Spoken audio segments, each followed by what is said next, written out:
The blood of 8-year-old Sequoia Turner is on the hands of Atlanta city officials for allowing criminals to run their streets in the name of social justice. A new warrant released by the Georgia Bureau of Investigation identifies the armed so-called protesters in charge of the city's autonomous zone as being connected to a gang known as the Bloods. The autonomous zone was constructed around the same time as the Chaz in Seattle last summer, where at least 2 teenagers were shot and killed, in addition to reports of rape, robberies, and assaults. But in the Atlanta Autonomous Zone, it was built around the Wendy's where Rayshard Brooks was fatally shot by police during an attempted DUI arrest when he fought with officers and tried to tase them with their own weapon. Authorities now believe Brooks was a member of the Bloods himself, and so the barricades were set up by armed members of the gang, brandishing weapons in order to force citizens to comply. And it was done in retaliation for his death. Despite safety concerns and the fact that armed vigilantes are allowed to take over entire street blocks as long as they have the right politics, meaning left-wing politics, Mayor Keisha Bottoms dismissed conservatives in favor of her so-called peaceful protesters. But then tragically, 8-year-old Sequoia was fatally shot when the car she was in with her mother came under fire from a trigger-happy vigilante wanting to protect their turf. It's a sad indictment of our society that more people know about a suspected gangbanger who died fighting with cops than an innocent 8-year-old girl who was killed in the aftermath. 2 Bloods gang members have been indicted in connection with her murder. These days, though, conversations surrounding criminal justice reform are often centered around the criminals and what they want. Those are the last people we should be asking how to reorder society, seeing as they are the ones who care the least about society in the first place. So joining me now to discuss is an advocate for victims of crime and their families, Robin Amanda Kelly. Thank you so much for being here tonight, Robin. I truly appreciate it. Thank you, Kara. So we see criminals running the streets quite literally in places like Atlanta. Before we get into some of the details of your own story, tell me what goes through your mind when you see America's biggest cities backsliding on the issue of crime. It makes my blood boil. The deliberate pain and suffering that our society is causing innocent people, good people. Anger. I couldn't imagine. It's like hell. It's like hell is being unleashed.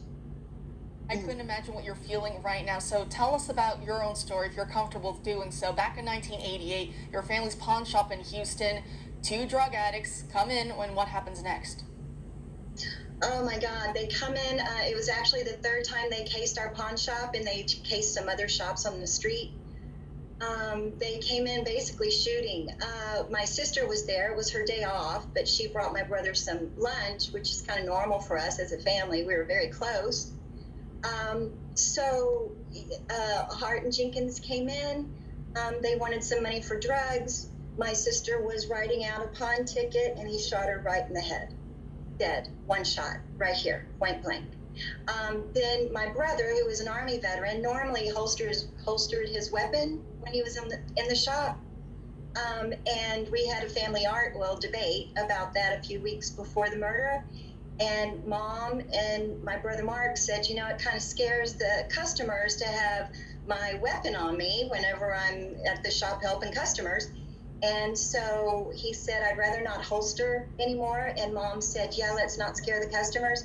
Our clientele at this particular shop where the murders happened was a higher level clientele than your normal, pawn shop, a little bitty place.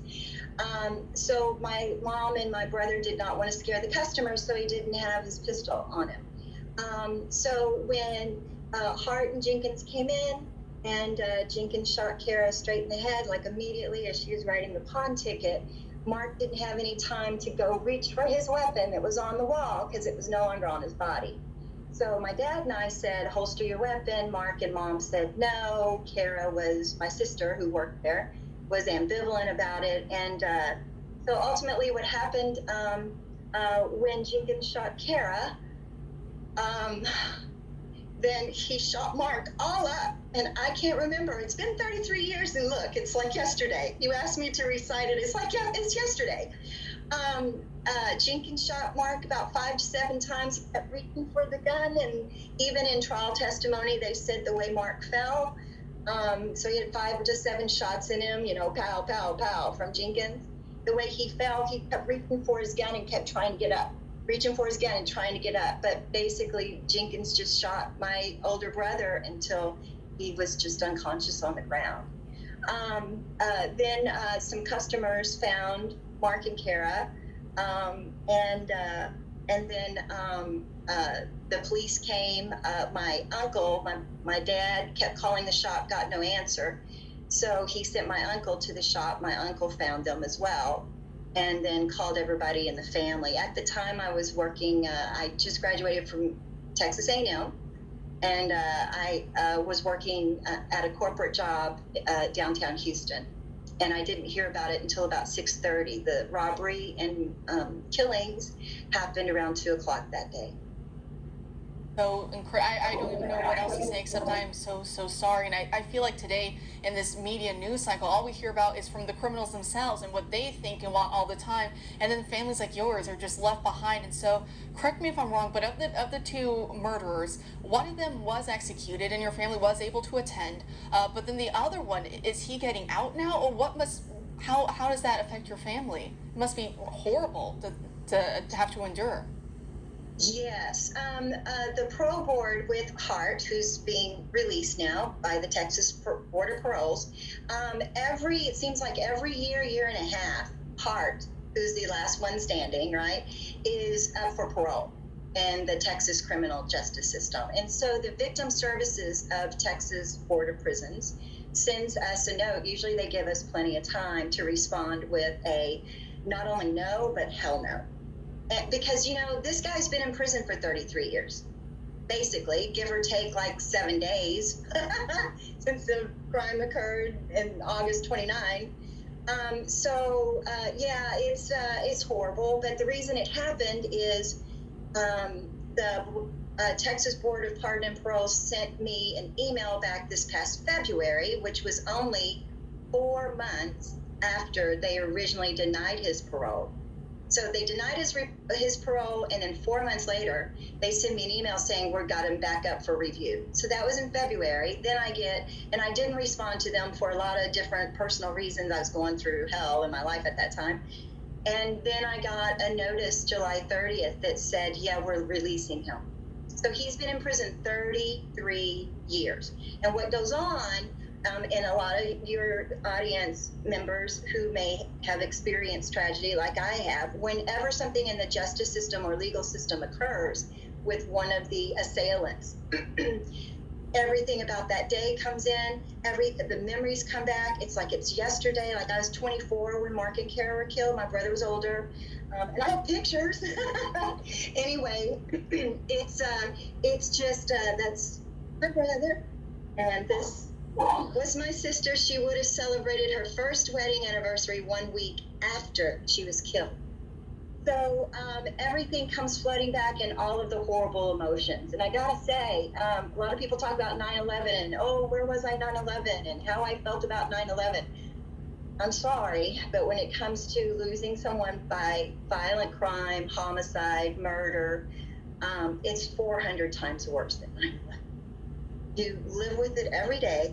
It's hard for you to tether or stay on earth, it's hard for you to keep moving around. People want you to keep moving forward or forget about it or move on or whatever.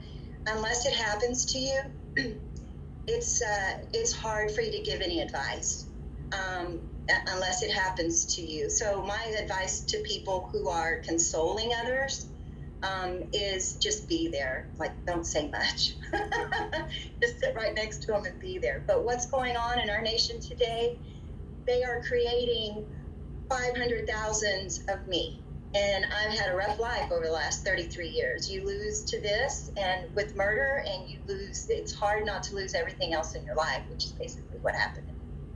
My heart goes out to you, and quickly before I let you go, we have about a minute left before the break comes up, but I know you've written extensively about these early release parole boards and these other type situations that we have and how that actually affects crimes in our city. So talk to us a little bit about your work and your research on that matter for our audience.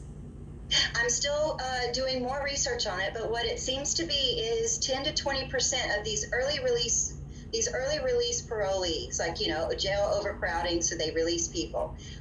Jenkins and Hart were in the early release program for petty theft, petty crimes, credit card fraud, theft, robbery, but they were petty. They were nonviolent. They got released, and over a year later, they killed my brother and sister. So I have done some research. I'm doing more on it. So thank you for mentioning that, Kara. What I have found out is 10 to 20% of the people who get released early for nonviolent crimes commit a violent crime within 2 years. That's as of today's research, and this is across our nation. So, yeah, thugs are running, our country. Robin, unfortunately. Yeah, definitely, unfortunately. But God bless you, and I'll continue to keep you and your family in my prayers. Thanks for joining us tonight.